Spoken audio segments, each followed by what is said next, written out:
Shalom, saudaraku yang dikasihi oleh Tuhan. Senang sekali kita boleh berjumpa kembali di dalam Renungan Harian Kristen hari ini, 8 Februari 2022. Hari ini kita boleh berjumpa kembali dalam keadaan yang sehat, kuat, dan penuh semangat untuk datang ke hadirat Tuhan.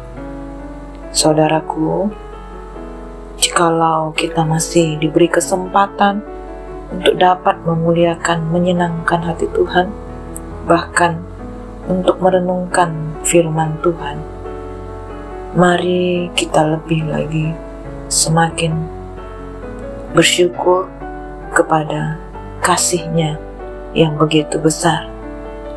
Saudaraku, mari sebelum kita mendengar firman Tuhan, kita satukan hati untuk berdoa.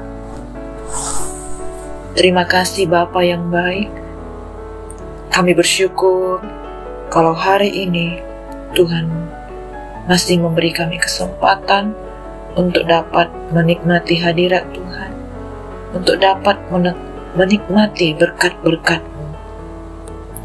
Bapa yang baik, kami rindu untuk lebih lagi mendengarkan, merenungkan, bahkan melakukan kebenaran firman-Mu di dalam hidup kami. Bapa yang baik, saat ini penuhi kami, urapi kami, ajar kami, untuk kami boleh mengerti, memahami setiap kebenaran-Mu yang kami dengarkan. Kami percaya Roh Kudus yang mencerahkan pikiran kami, sehingga kami boleh lebih lagi Tuhan untuk mencerna, untuk dapat melakukan seluruh kebenaran-Mu dalam hidup kami. Terima kasih Bapa, kami siapkan hati kami, hanya di dalam nama Tuhan Yesus kami berdoa. Amin. Saudaraku, judul kebenaran firman Tuhan yang akan kita dengarkan adalah Sedikit yang Setia. Firman Tuhan ini tertulis di dalam Yehezkiel 5 ayat 1 sampai 17. Mari kita buka Alkitab kita bersama-sama. Saudaraku, mari kita membuka Alkitab kita bersama-sama. Saya akan membacakannya buat saudara dari pasal 5 ayat 1 sampai 3. Demikian firman Tuhan. Dan engkau, anak manusia, ambillah sebilah pedang yang tajam, dan pakailah itu sebagai pisau cukur tukang pangkas. Cukurlah rambutmu dan janggutmu dengan itu. Lalu ambillah sebuah timbangan dan bagi-bagilah rambutmu. Sepertiga harus kau bakar dengan api di tengah-tengah kota itu sesudah berakhir waktu pengepungannya. Sepertiga harus kau ambil dan letaklah dengan pedang itu sekelilingnya, dan sepertiga lagi hamburkanlah ke dalam angin, dan aku akan menghunus pedang dari belakang mereka. Engkau harus mengambil sedikit dari rambut itu dan bungkus di dalam punca kainmu. Sekali lagi saya baca ayat yang ketiga. Engkau harus mengambil sedikit dari rambut itu dan bungkus ke dalam punca kainmu. Nah, saudara akan lanjutkan kembali dari ayat 5, ayat 4 sampai ayat ke-17.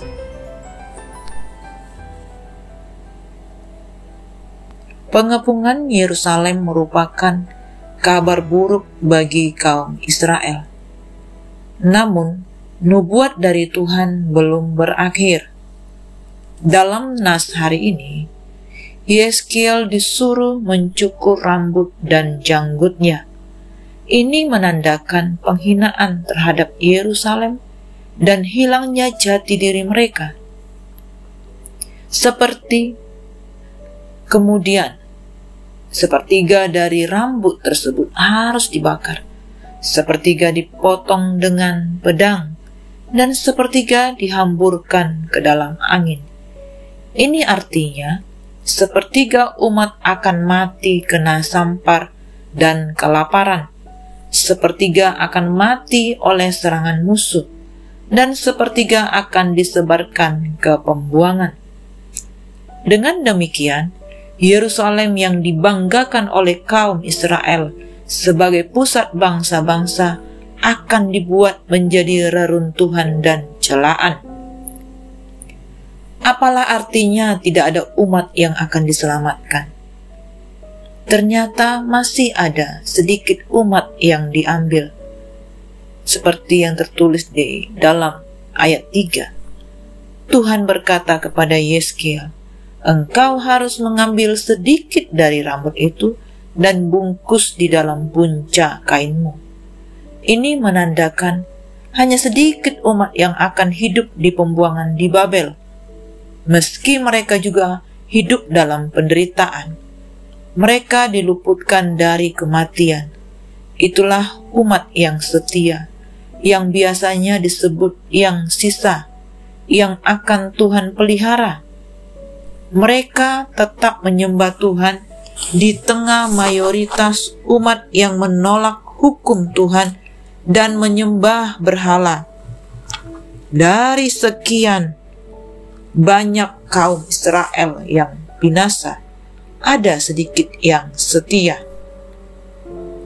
Dengan demikian, Alkitab jelas mengajarkan bahwa tidak semua umat Tuhan adalah umat yang sungguh-sungguh setia. Bahkan, mayoritas umat dalam masa hidup Yeskiel adalah umat yang hidup dalam kejahatan dan kekejian. Bagaimana dengan orang Kristen pada masa sekarang? Apakah masih ada orang Kristen yang tidak sungguh-sungguh setia? Tentu saja. Banyak orang Kristen mengaku sebagai pengikut Kristus, tetapi sedikit yang tetap mentaati Tuhan dan mempertahankan jati diri sebagai umat Tuhan. Apa yang akan mereka alami? Tidak dapat disangkal bahwa penderitaan yang akan dialami oleh mereka yang masih tinggal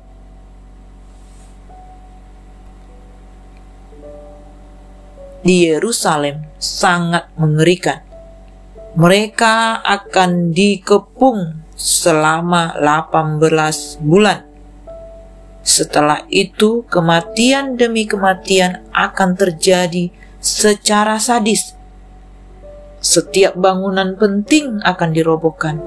Demikian pula tembok Yerusalem. Mereka yang luput dari malapetaka akan dibawa ke dalam pembuangan. Allah tidak menjatuhkan penghukuman secara semena-mena. Ia mempunyai alasan yang kuat untuk bangsa Israel, yaitu bangsa yang telah memberontak kepada Allah, yang melakukan kekejian melebihi bangsa-bangsa yang tidak mengenal Allah, menyembah berhala dalam bait Allah, serta menajiskan tempat kudusnya. Bahkan yang lebih jahat lagi, mereka telah menggantikan perintah Allah dengan peraturan-peraturan bangsa-bangsa yang tidak mengenal Allah. Namun di balik awan penghukuman yang gelap terdapat secercah pengharapan, karena kemurahan dan anugerah Allah, yaitu tidak selama-lamanya Allah marah. Penghukuman atas Yerusalem tidak akan dijatuhkan lagi. Walaupun sedikit, tetap akan ada orang-orang sisa yang akan selamat karena pemeliharaan Allah. Mari kita renungkan bersama-sama. Sebagai orang Kristen, kita tidak boleh menutup telinga terhadap berita penghukuman Allah. dan kemudian berlindung di bawah keyakinan keselamatan yang Allah berikan, yang memang indah dan memerdekakan jiwa. Allah kita adalah Allah yang murah hati, namun juga Allah yang keras, seperti yang tertulis di dalam Roma 11 ayat 22. Kebenaran ini mengajak kita untuk memperhatikan peringatan tentang penghukuman Allah secara serius, baik bagi diri kita maupun bagi dunia sekeliling kita yang memberontak dan belum percaya kepada Allah. Bagaimanakah kehidupan yang tidak mengenal kemurahan Allah? Bagaimanakah jadinya kehidupan yang tidak mengenal kekerasan Allah?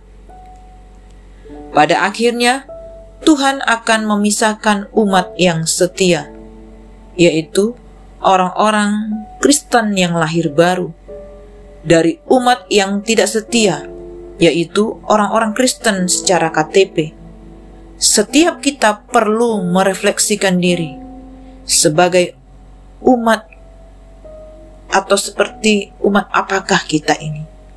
Perbuatan dan perilaku dalam hidup kita akan membuktikan kesetiaan seperti apa yang kita miliki.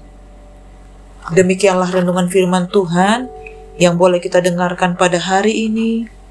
Mari saudaraku, kita evaluasi diri dan kita boleh bersungguh-sungguh untuk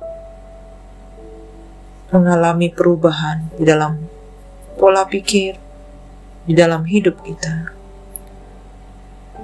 Biar kita menjadi umat yang dikuduskan oleh Tuhan, dan kita senantiasa berlindung di dalam naungan Tuhan, serta memperhatikan setiap perintah-perintah Tuhan, memperhatikan kemurahan dan kekerasannya. Saudaraku, setiap hari kita tidak luput dari setiap kesalahan dan dosa. Mari kita semakin mengevaluasi diri kita sebagai orang yang berdosa. Mari kita meminta ampun kepada Tuhan dan kembali kepada jalan yang benar. Bukan soal benar atau salah, tetapi respon kita yang menentukan apakah kita diselamatkan atau tidak. Nah saudara, mari kita satukan hati untuk berdoa. Bapa kami yang di surga, kami bersyukur kepadamu ya Tuhan, karena Engkau begitu baik bagi setiap kami. Engkau memperhatikan, Engkau peduli kepada setiap kami. Engkau mengampuni dosa-dosa kami. Engkau membawa kami masuk di dalam rencana Tuhan yang besar. Setiap hari kami melihat mujizat-mujizat-Mu terjadi dalam hidup kami. Karya-karya Tuhan terjadi dalam hidup kami. Bapa, saat ini kami boleh berdoa. Setiap orang-orang yang sedang mengalami penderitaan, baik dalam sakit penyakit, Tuhan, sembuhkan mereka. Kami berkata oleh bilur-bilur darah Yesus, setiap anak-anak-Mu yang sedang sakit, sembuh di dalam nama Yesus Tuhan. Setiap yang memiliki kelemahan tubuh, kami katakan sembuh dalam nama Yesus. Setiap yang merasakan keputusasaan ataupun merasakan kegelisahan, kekhawatiran, kami katakan damai sejahtera Allah turun melimpah bagi semua saudara-saudara kami ya Tuhan. Yang mengalami kesusahan, Tuhan jamah mereka. Yang mengalami masa-masa sulit, Tuhan kami percaya, Tuhan buat jalan bagi mereka. Tuhan bukakan jalan bagi mereka. Tuhan yang angkat mereka. Tuhan berikan mereka kekuatan untuk mereka dapat menghadapi setiap masa-masa sulit mereka. Engkau jawaban bagi hidup kami. Biarlah kami berseru, berharap hanya kepada Tuhan. Engkau segalanya bagi kami ya Tuhan. Bahkan setiap orang-orang yang sedang mengalami masa-masa keretakan dalam rumah tangga, Tuhan, kami percaya Engkau menyediakan anggur yang baru. Tuhan, Engkaulah kepala. Engkaulah menjadi bagian yang terutama di dalam seluruh keluarga-keluarga yang ada, sehingga hati bapak-bapak berbalik kepada anak-anaknya, anak-anak berbalik kepada bapak-bapaknya. Tuhan pulihkan keluarga-keluarga. Laki-laki berfungsi sebagai imam, dan wanita-wanita mengasihi suaminya, dan seluruh wanita-wanita tunduk kepada suaminya. Ini doa kami, Tuhan. Berkat rumah tangga turunlah bagi semua keluarga-keluarga yang ada saat ini. Terima kasih Bapa, ini doa kami. Roh Kudus bekerjalah di tengah-tengah kami. Terpujilah namamu Tuhan. Hanya di dalam nama Tuhan Yesus kami berdoa. Haleluya. Amin. Semangat pagi dan semangat beraktivitas. Tuhan Yesus memberkati semua saudaraku.